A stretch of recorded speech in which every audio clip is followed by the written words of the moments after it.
Welcome to REI Pro Talk, where real estate investors turn for the latest news, tips, and tricks from the real in the trenches pros. Tune in to hear Chris Goff, the nation's premier real estate investing powerhouse. Join up with other top pros in the investing world as they cover every topic. No fluff, no filler, no holds barred. All you need to know from start to paycheck. Susan, seller finance question.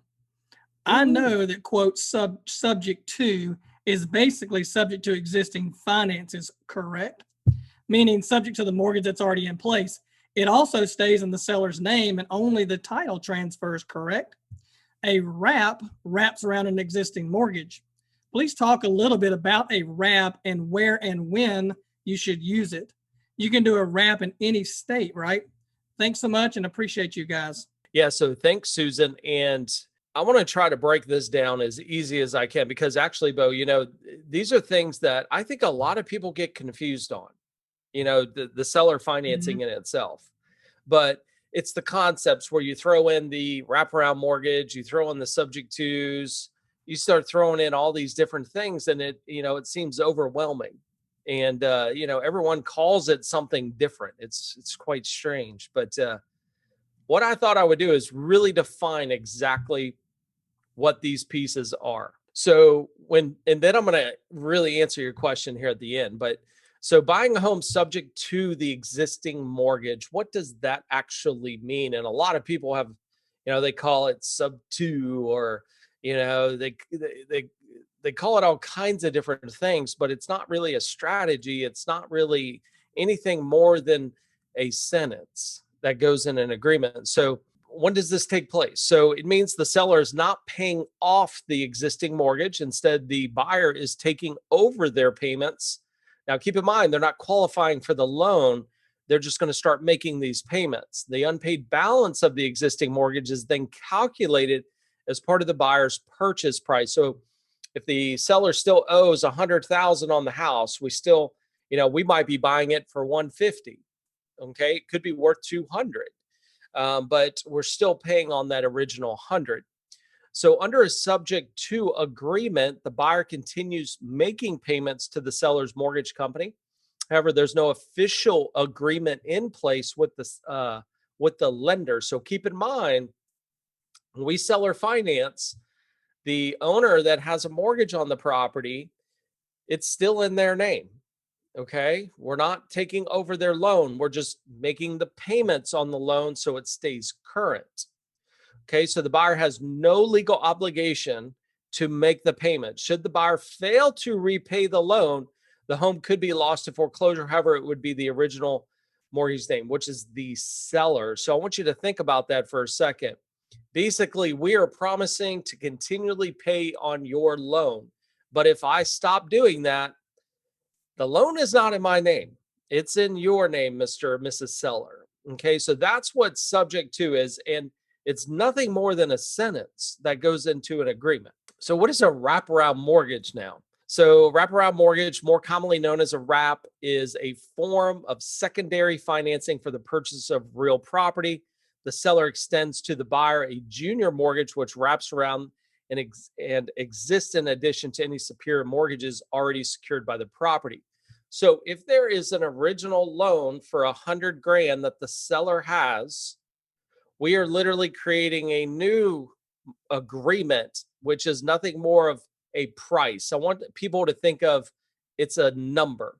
So we still have to make payments on the 100, but if the seller agrees to seller finance it for a total of 150, I'm paying the bank the 100 or whatever the original agreement is, okay, which could be different. It could have a different interest rate, different term, different, all kinds of different, okay?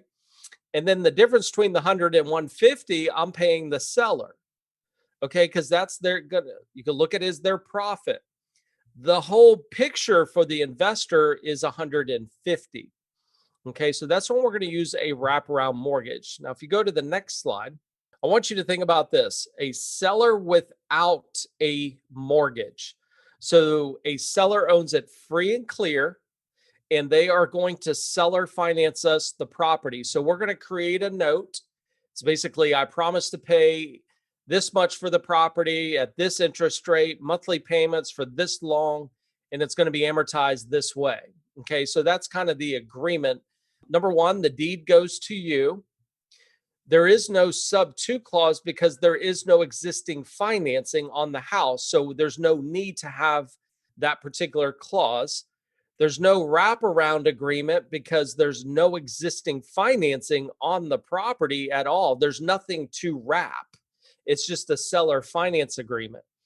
You're then going to create a new mortgage agreement between you and the seller. It's very simple to do. This is obviously, the way we would prefer to do it, just because there's no existing financing, but you're going to find most sellers are going to have a mortgage on the house. Now let's look at a seller with a mortgage, meaning an existing mortgage, and they seller finance the home to you. Number one, you get the deed. The loan stays in the seller's name. And because there is a loan, you now have to add the subject to existing finance clause in the agreement. And because there's an existing loan on this, we are going to do what's called a wraparound agreement. Okay, so we have a new mortgage agreement.